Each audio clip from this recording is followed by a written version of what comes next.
Una vez revelados los misterios de la combustión en los motores de gasolina y diésel, en esta unidad vamos a ver cómo llega la mezcla aire-gasolina a las cámaras de combustión, cómo se quema y cómo se eliminan los gases de escape.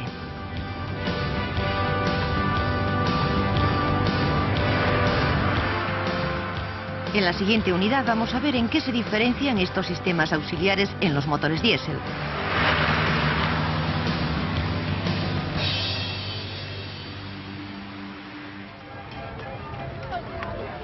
En los años 80, los sistemas auxiliares de los motores de gasolina han sufrido grandes cambios. Hasta entonces, los sistemas de admisión, carburación, bobinas de encendido y distribución eran en gran medida iguales que en los primeros motores de combustión interna.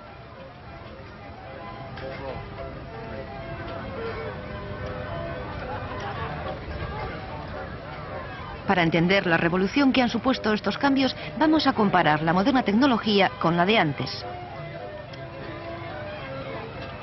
Veremos los sistemas de entrada del combustible, del aire, los sistemas donde se mezclan ambos, los de encendido y escape, viendo en cada caso cómo ha cambiado el concepto antiguo por lo nuevo, cómo lo nuevo ha mejorado lo antiguo. Empezando por el combustible, todos los vehículos necesitan un depósito de combustible. Por razones de seguridad, ese depósito está situado lo más lejos posible del motor.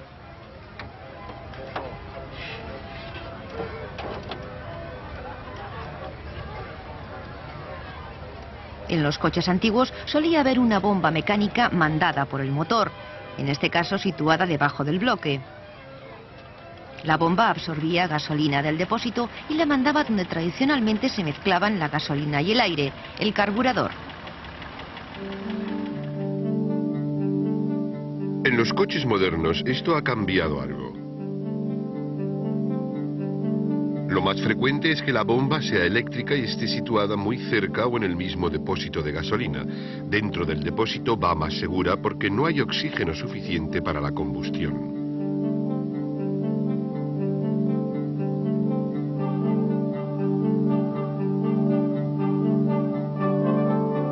La gasolina se bombea por un tubo primero hasta un filtro que retiene las partículas.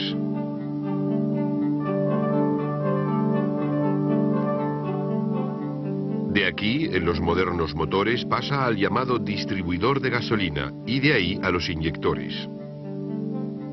La gasolina que llega al distribuidor va a presión y siempre en mayor cantidad de lo que el motor necesita. Ese exceso vuelve al depósito.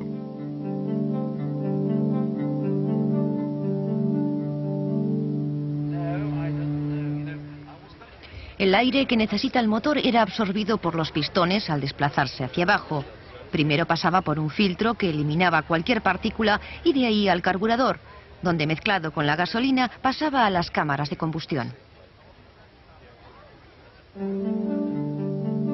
El cambio más importante de los modernos sistemas de admisión es que el aire está separado de la gasolina hasta que entran ambos en la cámara de combustión. El aire es absorbido por los pistones al descender y entra por un sitio relativamente tranquilo que no está afectado por la velocidad del coche. Después pasa al filtro donde se limpia. Y desde el filtro pasa a una mariposa. La mariposa está mandada, como siempre, por el pedal del acelerador.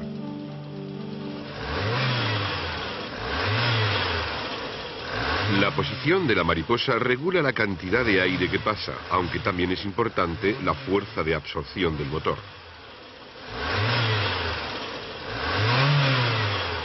De ahí el aire pasa por los brazos del colector de admisión.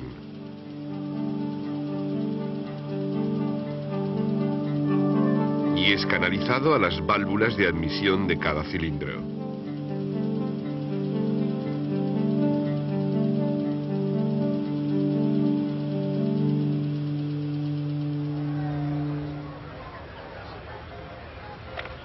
Como hemos dicho hace poco, lo normal era que la gasolina se mezclara con el aire antes del colector de admisión. Este proceso se realizaba en el carburador.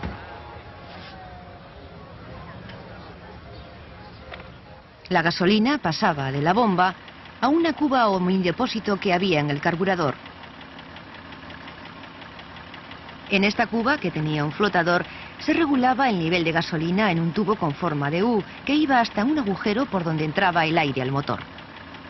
La parte superior del tubo quedaba algo por encima del nivel de la gasolina en la cuba. El agujero por donde entraba el aire se llamaba difusor del carburador o venturi. Se estrechaba al final a partir de la cuba. Ese estrechamiento hacía que aumentara la velocidad del aire en ese punto. Si el aire pasa rápidamente, absorbe lo que hay a su alrededor, así que absorbía la gasolina de la cuba que, mezclada con el aire, pasaba a las cámaras de combustión. Al abrirse la mariposa del difusor entraba más aire que circulaba más rápidamente y absorbía más gasolina.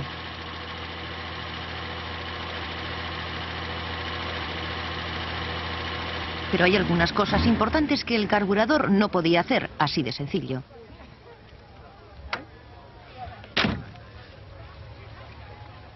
En primer lugar, no podía variar la proporción gasolina-aire que entraba al motor.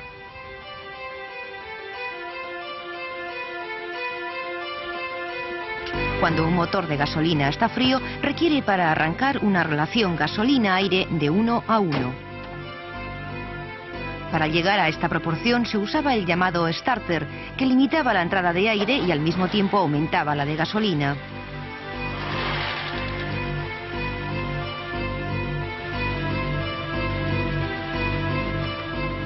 A velocidad de crucero, un motor quema aproximadamente 15 partes de aire por una de gasolina, es decir, una proporción muy distinta a la del arranque en frío.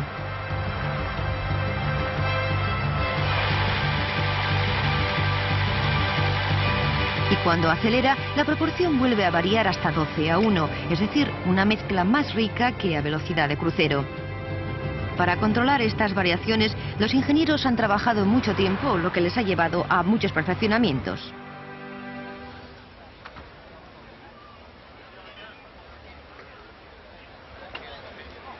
Los carburadores de chorro fijo llevaban varias bombas para variar la cantidad de gasolina que se mezclaba con el aire. Los de chorro variable trataron de regular la cantidad del aire además de la gasolina. Otros diseños más sofisticados son los carburadores de doble cuba o de doble estrangulador, o los llamados carburadores mixtos. Pero todos se basaban en una corriente de aire que se mezclaba con la gasolina, lo cual solía ser impreciso.